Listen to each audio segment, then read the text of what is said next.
আসসালামু আলাইকুম এভরিওয়ান, আপনারা সবাই কেমন আছেন? আশা করছি অনেক ভালো আছেন। সিসির লাইফস্টাইল একটি ব্লগে আপনাদেরকে স্বাগত জানাই।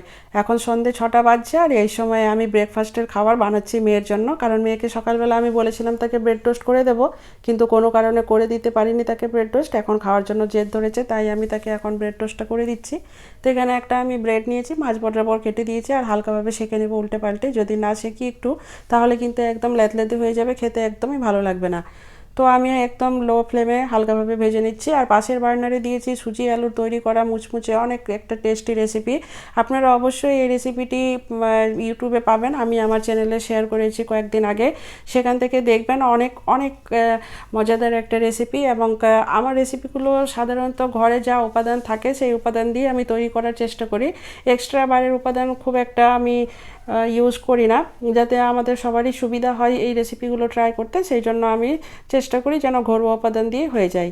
যাই হোক, এদিকে ব্রেডটা সেঁকে তুলে নিয়েছি আর এখানে আমি একটা ডিম ভালোভাবে ফেটিয়ে নিয়েছি। সামান্য পেঁয়াজ কুচি দিয়েছি, এখানে আমি কাঁচা লঙ্কাটা স্কিপ করেছি কারণ মেয়ে ঝাল খেতে পারবে না, সেই জন্য আমি কাঁচা লঙ্কাটা দিইনি। আর ডিমটা 60% মতো হয়েছে আর ব্রেডটাকে দিয়ে দিলাম। যদি এখন না দিয়ে একটু বেশি ডিম ভাজা হয়ে যায় তাহলে কিন্তু ব্রেডটা অ্যাডজাস্ট হবে না ডিমের সাথে, ব্রেড আলাদা আর এদিকে ডিম আলাদা হয়ে যাবে, তখন খেতেও ভালো লাগবে না, দেখতেও ভালো লাগবে না। আর এই যে এই দিকে দেখুন, আমি এইগুলোকে একটু একটু করে উল্টানো পাল্টানোর চেষ্টা করছি, তবে তেলটা খুব ভালোভাবে গরম হয়নি, তখনই আমি দিয়ে ফেলেছি, বুঝতে পারিনি, যার জন্য একটু প্যানে লেগে লেগে গেছে। তারপরেও আমি একটু একটা খুন্তি দিয়ে সেগুলোকে সরিয়ে ভালোভাবে এদিক ওদিক করে দেওয়ার চেষ্টা করলাম, তবে আমার মনে হচ্ছে এইগুলো একটু উল্টাপাল্টা করতে গেলে পরে ভেঙে যাবে। যাই হোক, ব্রেডটা একদম রেডি হয়ে গেছে। এখানে আমি একদম বসিয়েছি চা, আমার একদম ফেভারিট চা, তবে আমি আজকে দুধ চা করবো না, একদম দুপুরবেলা রিচ খাবার হয়েছে, তাই আমি এখন এখানে লাল চা করব।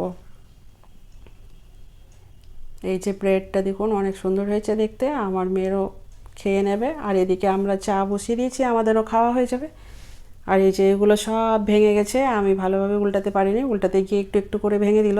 যাই হোক, উপরবেলা আমাদের মেয়েদের মধ্যে অনেক ক্রিয়েটিভিটি দিয়েছে, যখন দুই একটা ভেঙে গেল আমি আরও যেগুলো বাকি গোটা ছিল সেগুলোকেও ভেঙে সব একসাথে গুঁড়িয়ে দিয়েছি, একদম ডিম ভাজির মতো হয়েছে দেখতে। আমি আপনাদেরকে দেখাচ্ছি তুলে কীরকম হয়েছে, তবে আমি একটু চাটা ঢেলে নিই।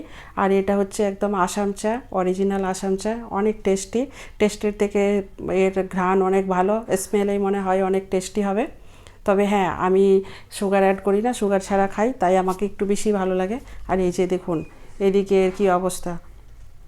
যাই হোক, আজকে এই পর্যন্ত, আবার দেখা হবে নতুন একটি ভিডিওতে। সবাই ভালো থাকবেন, সুস্থ থাকবেন, সাবধানে থাকবেন। আমার ভিডিওটিকে ভালো লাগলে পরে চ্যানেলটিকে সাবস্ক্রাইব করে একটা লাইক, একটা কমেন্ট, একটা শেয়ার করে দেবেন।